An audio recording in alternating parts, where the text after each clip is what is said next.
So one piece 6 মাসের পরে এমন ভাবে ফিরে এসেছে যেন এটা একটা বিস্ট লেভেল ভাই অ্যানিমেশনের দিক থেকে, এবং এটার অ্যানিমেশন কোয়ালিটি ভাই কতটুকু পুশ করা যায় একটা অ্যানিমেটরকে সেটা কিন্তু ওয়ান পিসের এই এপিসোডগুলো দেখলে বোঝা যায় ভাই, যে এই এপিসোডের ভিতরে তারা একটা উইকলি অ্যানিমে সিরিজ কি এমন ভাবে পুশ করেছে ভাই যে এটা দেখে মনে হয় না যে এটা একটা উইকলি অ্যানিমে সিরিজ হইতে পারে। এবং এখানে যে উইকলি এপিসোডগুলো ড্রপ করা হচ্ছে কিছুদিন যাবত, মানে কয়েক সপ্তাহ যাবত, আমি এতদিন ভিডিও বানাইনি, বাট আজকে বসে পড়লাম কারণ ওয়ান পিসকে নিয়ে একটা ভিডিও বানানো উচিত because of this animation and quality ভাই, one of the best quality ever ভাই। কারণ এই অ্যানিমে সিরিজের ভিতরে আমরা এমন কিছু ডেলিভার পাচ্ছি ভাই যে এই অ্যানিমে সিরিজটা one of the best anime provider anime series হিসেবে ঘোষণা করাই যায় ভাই, বিকজ অফ আমরা এই 2025 সালে যে অ্যানিমে সিরিজগুলো দেখেছি তার ভিতরে ওয়ান পিস আমি টপে রাখতে বাধ্য হবো ভাই। One of the best animation level আপনি এক্সপেক্ট করেন বা না এক্সপেক্ট করেন, আপনি রিয়েলাইজ করেন বা না রিয়েলাইজ করেন, সবকিছু আপনার কাছে, বাট এটা সব থেকে বেস্ট অ্যানিমে সিরিজ, এটা আপনাকে মানতে হবেই ভাই। কারণ একটা উইকলি অ্যানিমে সিরিজ হিসেবে যে অ্যানিমেশনটা এখানে প্রোভাইড করা হয়েছে ভাই, এটা beyond the imagination of my, আপনাদের কথা জানি না, বাট আমার কাছে মনে হয়েছে যে এটা থেকে ভালো অ্যানিমেশন হয়তো আমরা 2025-এ দেখতে পারবো না।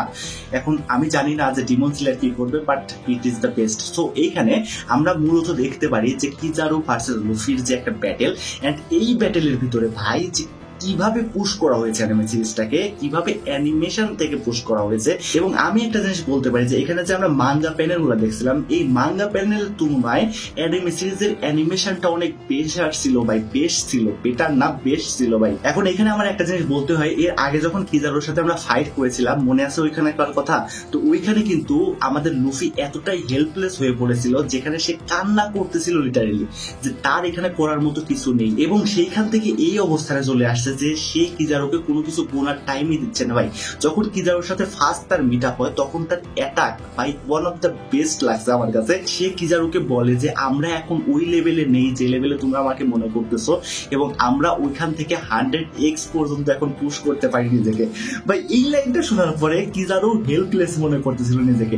এবং লাস্ট এপিসোড অর্থাৎ এপিসোড 1127 নাম্বার এপিসোডে ওইখানে কিন্তু লিটারালি কিজারুকে একদম হাতের মুঠোয় ধরে ফেলে, এবং ওইখানে কিজারুর মুখের উপর একটা ছাপ উঠে যায় যে এর সাথে ফাইট করার যে অ্যাবিলিটিটা সেটা আমার কাছে নেই। কিজারু এটা রিয়েলাইজ করতে পারে ভাই, এবং কিজারু নিজের মুখে বলে যে এখানে আমাকে কাজ করতে দাও, আমি তোমার সাথে এখানে ফাইট করতে আসি নাই। এন্ড বিলিভ করেন ভাই, লুফি কোনখান থেকে অরিজিনালি কোনখানে উঠে এসেছে, যেখানে সে কিজারুর সাথে ফাইট করার সময় এক সময় কান্না করেছিল যে সে কিছু করতে পারতেছে না, সে হেল্পলেস, এবং সেইখান থেকে উঠে এসে বর্তমানে লুফি কিজারুকে টক করে দিচ্ছে না, তাকে এমন ভাবে শো করতেছে যে লুফির সামনে কিজারু কিছুই না ভাই। এন্ড ওইখানে কার্টুন স্টাইলে যখন ওই ঢেলটা দেয় ভাই, বিশ্বাস করেন ভাই ওই টাইমে যে একটা এক্সাইটমেন্ট আমি পাইছি ভাই, ইট বিয়ন্ড দ্য ইমাজিনেশন ভাই। আমার কাছে তো ওয়ান অফ দ্য বেস্ট লাগতেছে ভাই এখনকার যে অ্যানিমেশন প্রোভাইড করতেছে, এবং তার সাথে ব্যাকগ্রাউন্ড মিউজিক তো আছেই আমাদেরকে আরো এক্সাইটমেন্ট ধরায় দেওয়ার জন্য। এন্ড এটা রিয়েলি ভাই ওয়ান পিস ইজ রিয়েল, এটা বলতেই হয় ভাই। এবং তার সাথে জোরো ভার্সেস লুচ্চির ফাইটটা আমরা কিভাবে বলতে পারি, জোরো ভার্সেস লুচ্চি যখন এখানে ফাইট করে দুজন, তখন লিটারালি জোরো তার পুরো এফোর্টটাও দিচ্ছিল না। আর এই ফাইটের ভিতরে লুচ্চিকে জোরো বলে যে এটা যদি তোর বেস্ট অ্যাটাক হয় তাহলে তুই আমাদের ক্যাপ্টেনের বিরুদ্ধে যাওয়ার কথা চিন্তাও করিস না ভাই। লিটারালি এর থেকে বড় বেজ্জতি আর কেমনে করা সম্ভব ভাই। লিটারালি বোঝেন যে জোরো বলতেছে যে তোর যদি এইটা বেস্ট হয়, মানে জোরো ইজিলি ভাবে তাকে ডমিনেট করতে পারে, সেটা জোরো রিয়েলাইজ করে ফেলতে পারে। যখন জোরোর চারপাশে লুচ্চি প্রচুর স্পিডে ঘোরাঘুরি করতেছিল, তখন লিটারালি জোরো তার লোকেশন ডিটেক্ট করতে পারতেছিল যে লুচ্চি ওইখানে আছে, এবং এটা সে বলেও যে তোর যদি এইটাই বেস্ট হয় তাহলে তুই যেখানেই পলাস না কেন সেখানে গিয়েই তোকে মেরে আসবো। এমন ধরনের বেজ্জতি করে লুচ্চিকে। এন্ড যখন লুচ্চির সাথে প্রথম ফাইটটা হয়, মনে আছে ওই সময়ের কথা, ওই সময় লুচ্চির সাথে লিটারালি আমাদের ক্যাপ্টেন অর্থাৎ লুফি কিন্তু এখানে পেরে উঠতেছিল না, খুব হার্ডলি ভাবে তাকে ফাইটে টক্কর দিচ্ছিল। এবং সেইখান থেকে এখন বর্তমানে জোরো এমন লেভেলে আছে যে লুচ্চিকে সে গোনার ভিতরেই ধরতেছে না। তাহলে বুঝতেছেন কতটুকু অরিজিনালি আমাদের আপগ্রেডেশন হয়েছে, যেখানে তারা এত বিগ অ্যামাউন্টের সব বলতে পারেন CP0, তারপরে আমাদের অ্যাডমিরালস, এদেরকে গোনার ভিতর ধরে না। মানে কোন লেভেলের কাহিনী এটা ভাই। এবং তার সাথে আমরা আরেকটা জিনিস কিভাবে বলতে পারি, যেখানে আমরা ফার্স্ট এন্ট্রি দেখি কিজারু, তখন কিন্তু সকল টিমের মুখে একটা আলাদা লেভেলের চিন্তার ভাব চলে আসে যে এখন কিজারুর সামনে আমাদের লড়তে হবে, অর্থাৎ কিজারুর সাথে আমাদের লড়তে হবে।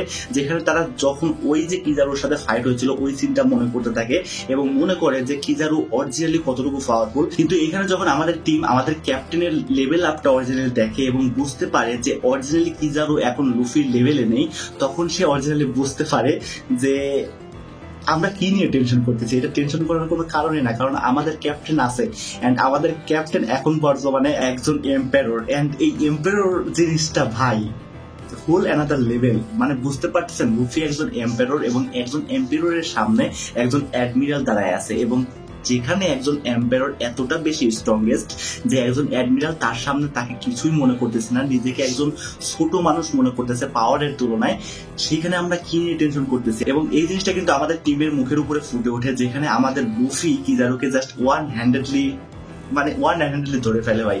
মানে তখন কিন্তু কিজারু নিজেও বুঝতেছিল যে আমি লুফির কোনো লেভেলেই না। সো বুঝতে পারতেছেন যে এই অ্যানিমে সিরিজটা একটা হোল অ্যানাদার লেভেলে চলে গেছে, এবং ভবিষ্যতে গিয়ে তো আমরা আরো বেশি কিছু দেখতে চলেছি এবং এই অ্যানিমেশনের সাথে দেখতে চলেছি। লিটারালি ভাই এই অ্যানিমেশনটা যদি সত্যি এর আগের এপিসোডগুলোতে প্রোভাইড করা হয় যেমনটা প্রমিস করা হয়েছিল আমাদেরকে, তাহলে one of the best anime adaptation এবং তার সাথে বলবো one of the best animation এই ওয়ান পিসের পরে আমি আর কোনোটা দেখি নাই এ পর্যন্ত। এবং ওয়ান পিসের ভিতরে এই অ্যানিমেশন ছাড়া কোনো মুভি লেভেল অ্যানিমেশনেও আমি হয়তো দেখি নাই যে এর চেয়ে ভালো অ্যানিমেশন এ পর্যন্ত করা হয়েছে। বাট 2 নম্বরে আমি অবশ্যই ডিমন স্লেয়ারকে রাখবো, ওইটা আমি সাইডে রাখতেছি। বাট তারপরেও ভাই ওয়ান পিসের মতো অ্যানিমেশন কোয়ালিটি আমি আর অন্য কোনো অ্যানিমে সিরিজে দেখি নাই এ পর্যন্ত, এটা আমি একদম পুরো কনফিডেন্সের সাথে বলতে পারি। ওকে, এখন আপনারা কে কে অরিজিনালি এই নতুন এপিসোডগুলো দেখেছেন ওইগুলো কমেন্ট সেকশনে অবশ্যই জানাবেন, এবং কার কার ওয়ান পিস মোস্ট ফেভারিট একটা অ্যানিমে ওইটাও কমেন্ট সেকশনে জানাবেন। সো এই ছিল আজকে পুরো ভিডিওটা। আশা করি ভিডিওটা আপনাদেরকে ভালো লাগছে এবং আমার যে মতামতগুলো সেগুলো আপনাদের সাথে শেয়ার করার চেষ্টা করছি। সুতরাং আপনাদের মতামতগুলো কিন্তু আমাদের সাথে শেয়ার করতে ভুলবেন না। আপনারা কমেন্ট সেকশন খোলা আছে, কমেন্ট সেকশনে আপনাদের মতামতগুলো দিতে পারেন। সুতরাং দেখা হচ্ছে পরবর্তী কোনো ভিডিওতে, ততক্ষণ tata bye bye, see you again.